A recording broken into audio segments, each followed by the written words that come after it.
عليكم ورحمة الله وبركاته. بسم الله والحمد لله والصلاة والسلام على رسول الله. اللهم علمنا ما ينفعنا وانفعنا بما علمتنا وزدنا علما يا أرحم الراحمين. We ask Allah Azza wa Jal, teach us what benefit us from what you taught us, and increase us in knowledge.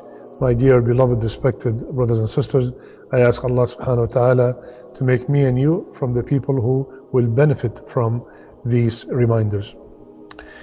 Tonight in our jar episode, we will be discussing an extremely important matter. My brothers and sisters, as we all know, one of the pillars of Iman is to believe that there is a day of judgment, is to believe that there will be a day where we will be accountable for everything we said, everything we did, every penny, where we earned it from and where did we spend it, everything. And also, we believe that there is an actual scale, like Rasulullah ﷺ told us, where the good deeds and the evil deeds will be placed. If the good deeds outweigh the bad deeds, then you will enter to Jannah. And if the evil deeds outweigh the good deeds, then this is only known to Allah subhanahu wa ta'ala. Either He will forgive the person, or the person will go to be punished in the hellfire for a certain amount of time, only known to Allah. Then eventually every muwahhid, every person who believes in the tawheed of Allah, will eventually go to Jannah. But there is a group of people that will be chosen to enter the Jannah without any kind of Hisab. There is a group of people that will enter the Jannah without accountability. Allahu Akbar. May Allah make me and you among them. What are their characteristics?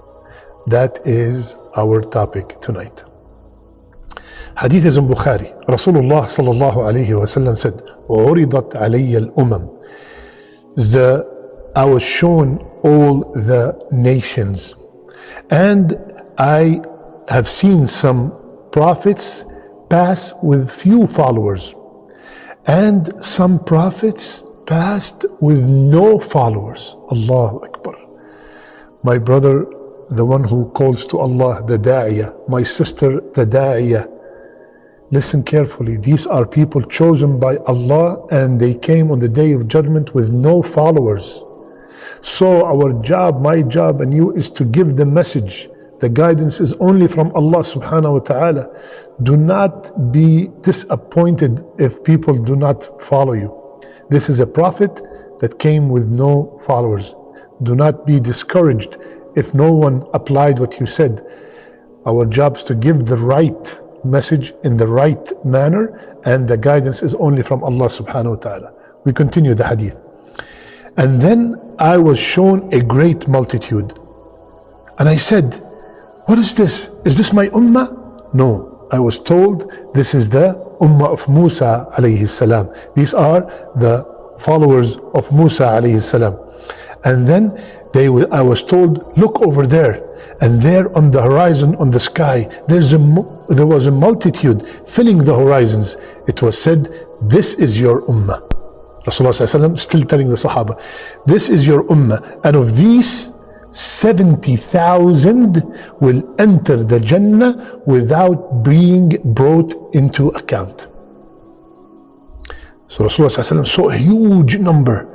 He was told, this is your ummah, and among them there will be 70,000 people who will enter the Jannah without accountability.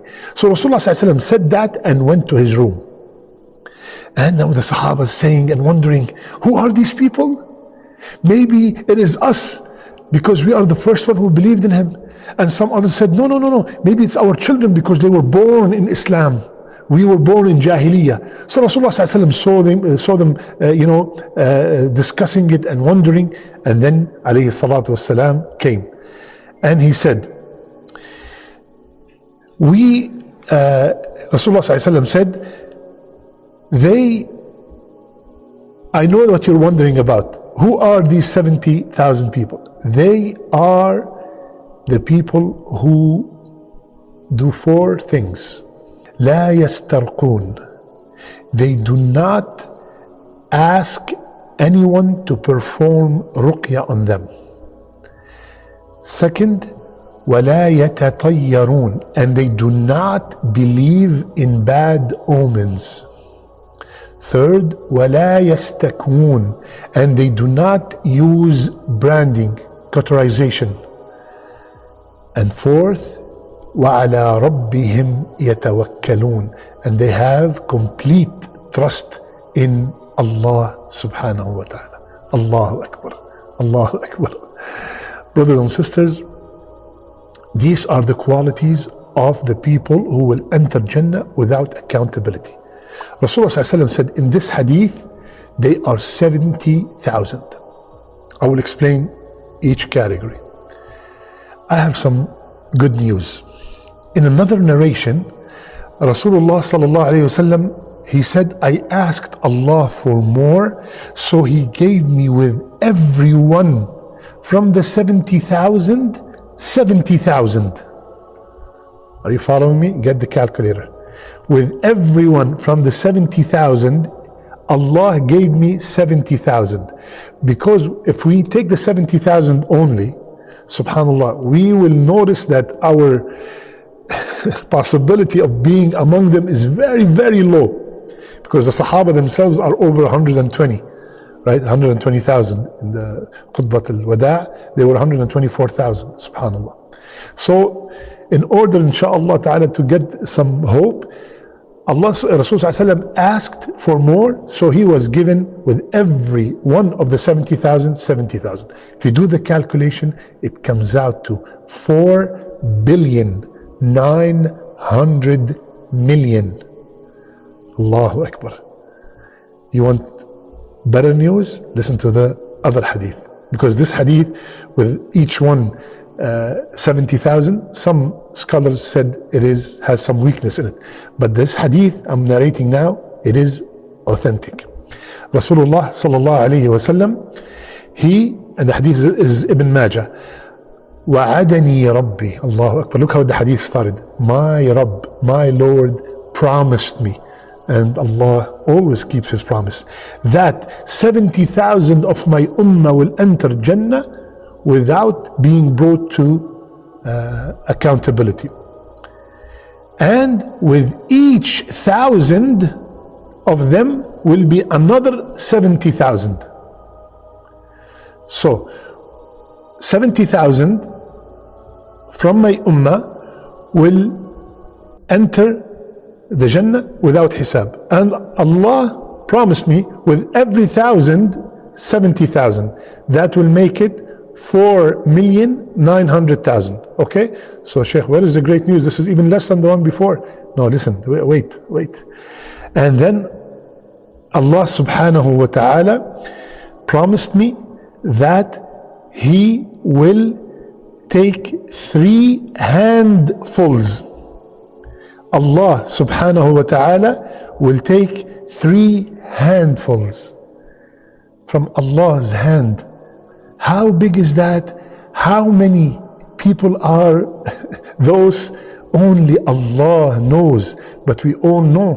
وَمَا قَدَرُ اللَّهَ حَقَّ قَدْرِهِ وَالْأَرْضُ جَمِيعًا قَبْضَتُهُ يَوْمَ الْقِيَامَةِ وَالسَّمَاوَاتُ مَطْوِيَّاتٌ بِيَمِينِهِ. Allah told us in Surah Al-Zumar that the whole earth and all the skies, all of them are wrapped in His right hand. So Allah said He will take 3 handfuls. Also they will enter the Jannah without accountability. Ya Rabb, I ask you with the best of your names to make me and everyone who's watching, and their parents and their children and their loved ones among these people. Subhanallah. This is the generosity of Allah subhanahu wa ta'ala. Rasulullah gave us great news also. He said one time to the Sahaba, would you be pleased if you are 1/3 of the people of Jannah? They said, yes, Ya Rasulullah. He said, by the one in whose hand is the soul of Muhammad, I hope you will be half of the people of Jannah. Subhanallah. So put all these hadith together, inshaAllah ta'ala, we have a great possibility of being among the people who will enter the Jannah without hisab. Now, what are these 4 characteristics? Number 1, لا يسترقون. They do not ask others to perform ruqya on them. They do not feel good.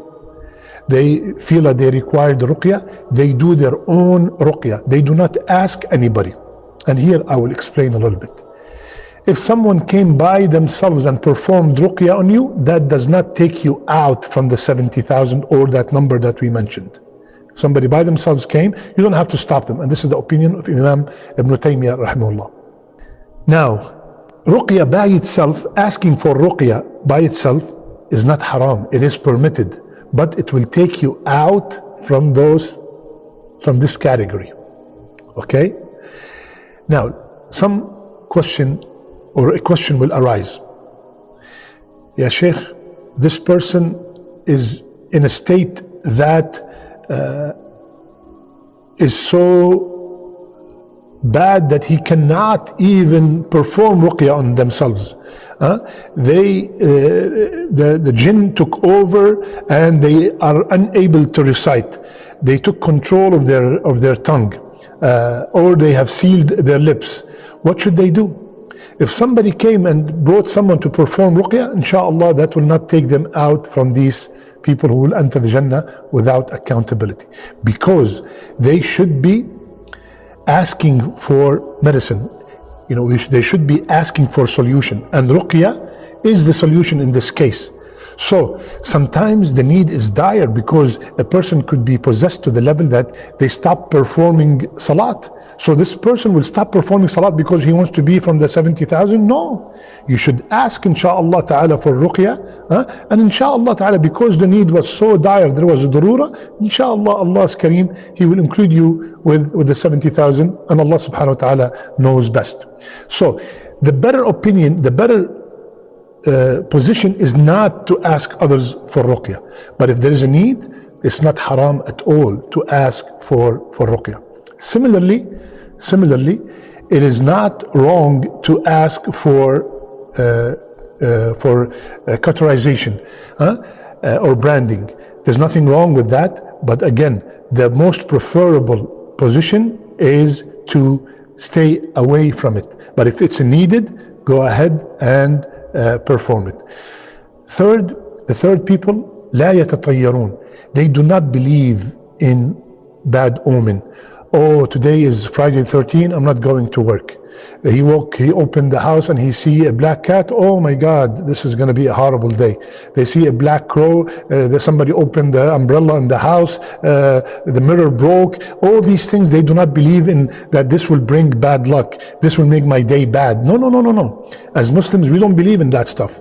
If someone believes in these things, they are out of the 70,000 or whatever number of people permitted to Jannah without accountability. And the last one is they have complete trust in Allah subhanahu wa ta'ala. They have complete trust in Allah. They take by the means, but the heart is attached to the creator of the means. They are sick, they go to the doctor, they take the medicine, but the heart is not attached to the doctor. The heart is not attached to the medicine. It's attached to the Shafi himself. They want to open a business. They go and they ask the people who are special in that business, special in that field. They do a feasibility study. They take by all the means possible. But the heart is attached to Allah subhanahu wa ta'ala. عَلَى رَبِّهِمْ يَتَوَكَّلُونَ. So my brothers and sisters, these are the 4 characteristics. They do not seek ruqya. They do not do branding.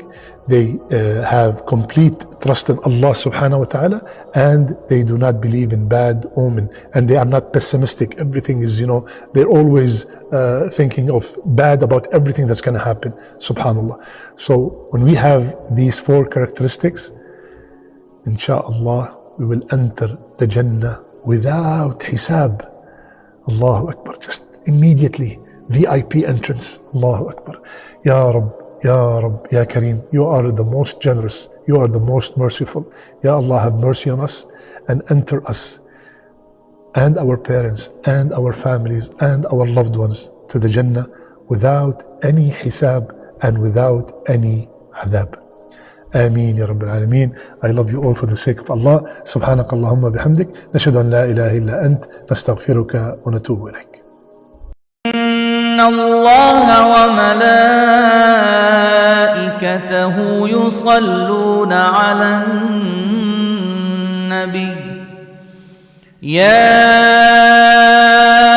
أيها الذين آمنوا صلوا عليه وسلموا تسليما إن الذين يؤذون الله ورسوله لعنهم الله في الدنيا والآخرة وأعد لهم عذابا مهينا والذين يؤذون المؤمنين والمؤمنات بغير ما اكتسبوا فقد احتملوا بهتانا وإثما مبينا